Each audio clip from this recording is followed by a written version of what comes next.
Bismillahirrahmanirrahim. Assalamualaikum warahmatullahi wabarakatuh. Robbi shrah li sadri wa yassir li amri wahlul 'uqdatam min lisani yafqahu qawli. Amma ba'du. Anak-anakku yang Ustazah cintai, bagaimana kabarnya hari ini? Semoga puasa hari ini tetap semangat ya, dan kita akan meraih kemenangan sampai akhir Ramadan. Solihah, Ustazah kali ini akan menyampaikan bagaimana ketika seandainya ada adik kalian menanyakan, Allah itu bagaimana ya Mbak atau Mas? Allah itu bagaimana ya bentuknya? Sudah kasih tahu ya, sebenarnya gampang sekali jawabannya. Kalian menjelaskan tapi dengan jawaban-jawaban yang sederhana ya, yang bisa dimengerti sama adiknya. Begitu ya? Oke, solihah mau tahu bagaimana cara menjawabnya? Begini ya, sudah kasih tahu bocorannya. Jawab aja adik, Allah itu tidak ada yang menciptakan. Allah itu kekal, abadi, tidak berawal dan tidak berakhir.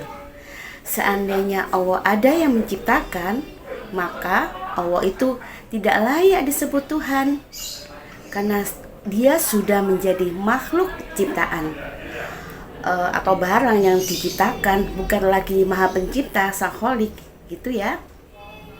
Pelan-pelan. Kemudian kalau adiknya masih terus bertanya, misalkan adiknya belum puas tanya begini, Mbak, Mas, Allah itu bentuknya bagaimana ya?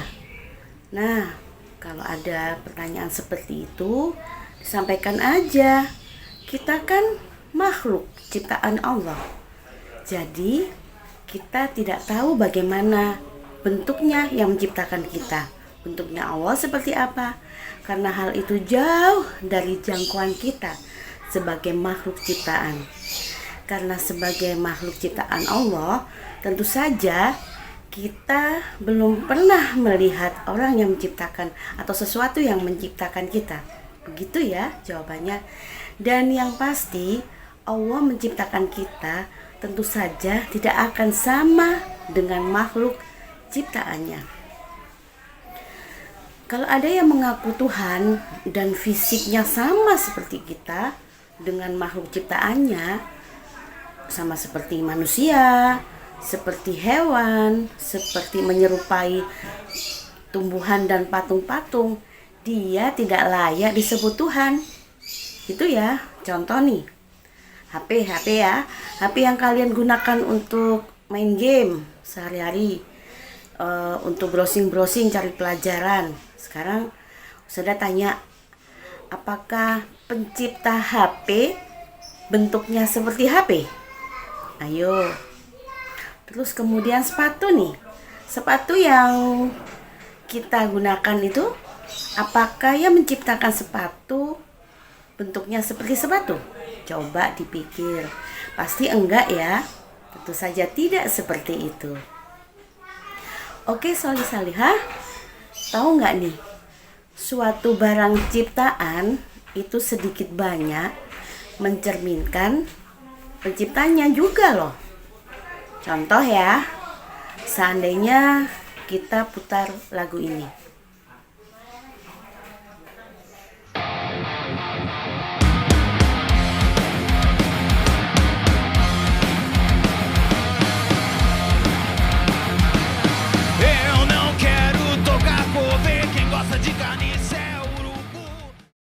Bagaimana solihah setelah dengar lagunya? Pusing nggak nih? Berisik ya? Kalian bisa membayangkan karakter orang-orang yang berada di dalam anggota band tadi. Terus sekarang coba bandingkan kalau Ustazah muter band dengan lagu seperti ini.